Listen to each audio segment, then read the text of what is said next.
অনেকদিন পর ট্রেনে চড়লাম। ট্রেনে উঠতেই কলেজের দিনগুলোর কথা খুব মনে পড়ছে।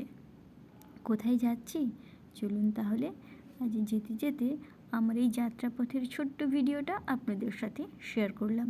নমস্কার বন্ধুরা, আমি অনামিকা, সেজে গুজে রেডি। কোথায় যাচ্ছি? ননদের বাড়ি।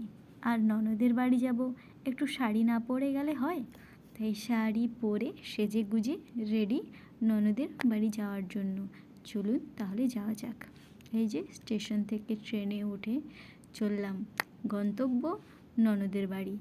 যাত্রাপথে গাছপালা নদী পেরোতে পেরোতে চললাম। রাজস্থানে থাকাকালীন গাছপালা প্রায় দেখি না বললেই চলে, ধুধু মরুভূমি। অনেকদিন পরে গাছপালা নদী দেখে মনটা জুড়িয়ে গেল। গাছপালা নদী দেখতে দেখতে গন্তব্যে প্রায় পৌঁছে গেছি। গাড়িতে করেও যাওয়া যায়, ট্রেনে করেও যাওয়া যায়। নিজের পুরনো স্মৃতিটাকে তুলে ধরার জন্যই ট্রেনে করে যাচ্ছি। দেখুন, গন্তব্য স্টেশনে পৌঁছেও গেছি। আমাদের গন্তব্য স্টেশন কোলাঘাট।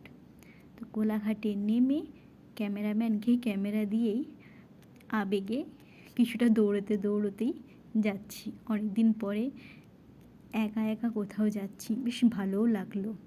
গাছপালা দেখতে দেখতে আমরা চলেছি। আমাদের কোলাঘাট স্টেশনটা বেশ খুব সুন্দর, চারিদিকে গাছ, ফুলের গাছ, বিভিন্ন ধরনের গাছপালাতে ঘেরা। তারপরে দোকানে কিছুটা মিষ্টি, আইসক্রিম, চকলেট নিয়ে নিয়েছি, কারণ ভাগনা ভাগ্নিরা আছে ছোট্ট ছোট্ট, তাদের জন্য তো মিষ্টি তো নিতেই হবে। মিষ্টি নিয়ে চললাম ননদের বাড়ি। এসেই বসে গেছি।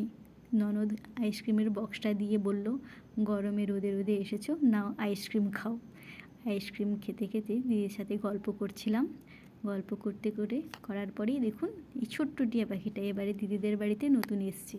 টিয়া পাখিটা ভীষণ সুন্দর। ভাগনা ভাগ্নিদের সাথে গল্প করতে করতে টিয়া পাখিটার সাথেও কিছুক্ষণ খেললাম। দেখুন মাথাতে হাত বোলাচ্ছি, মাথাটা কীরকম করেছে আমার দিকে। আর মা মা কুহু কুহু, বেশ কী সুন্দর কথা বলে। ওদের সাথে কিছুটা সময় কাটিয়ে দুপুরে জমিয়ে খাওয়া দাওয়া সারলাম। লাস্ট পাতে আইসক্রিম খেলাম। আইসক্রিম খেয়ে এই ছোট্ট ননদের বাড়ির অভিজ্ঞতাটা আপনাদের সাথে শেয়ার করলাম। কেমন লাগলো ভিডিওটা অবশ্যই আমাকে কমেন্ট করে জানাবেন। ধন্যবাদ।